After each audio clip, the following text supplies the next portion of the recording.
and we'll understand it better by and by.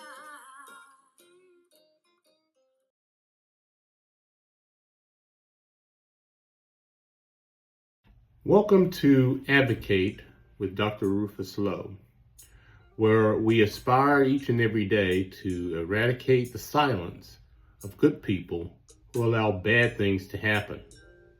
And in doing so, we can together provide a new and glorious path forward for all.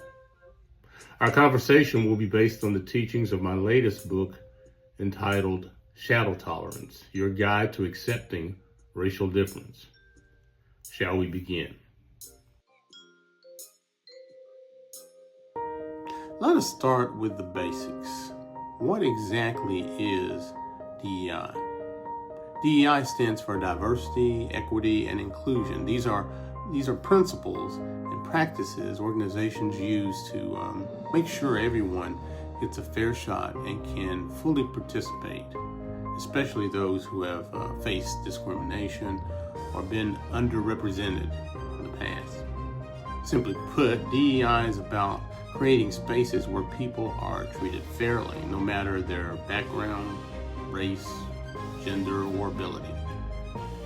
You might have heard DEI described as some kind of controversial or even threatening agenda. Some say it means hiring or promoting less qualified people just to check boxes, especially regarding race. But that's a misunderstanding, and here's why. Let me share a real-life example to clear things up. Lloyd Austin, a black man and a highly decorated 4-star general in the Army, served as Secretary of Defense under President Joe Biden. His career is packed with achievements, credentials anyone would respect. After him, Peter Hegseth, a white man with fewer qualifications, took over the same role. Some might say Lloyd Austin was a quote-unquote DEI hire, implying he got the job because of his race rather than his qualifications. That kind of thinking overlooks his hard-earned accomplishments and misses what DEI really means.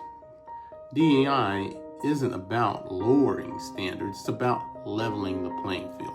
So to understand this better, let's talk about some barriers DEI tries to break down.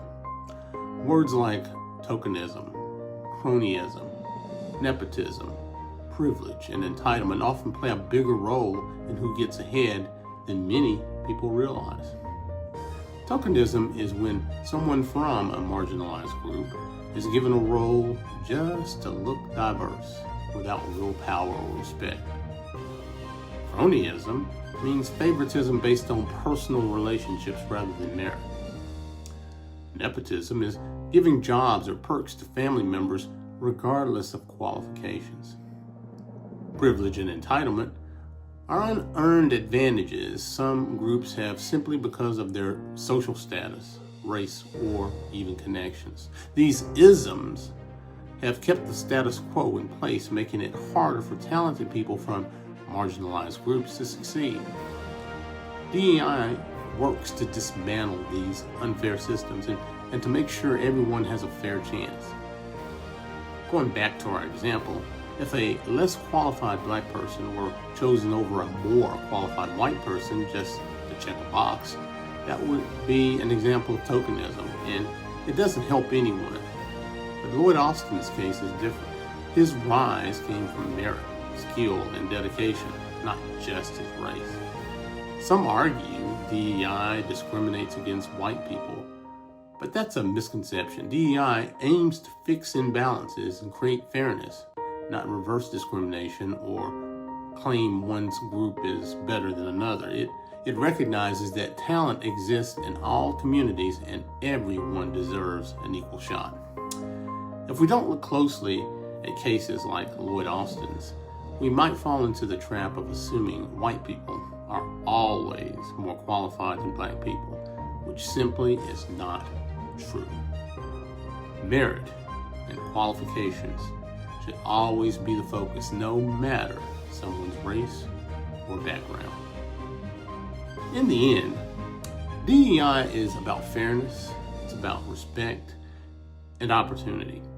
It's about breaking down unfair barriers so talented people can reach their potential, and that benefits all of us in the end.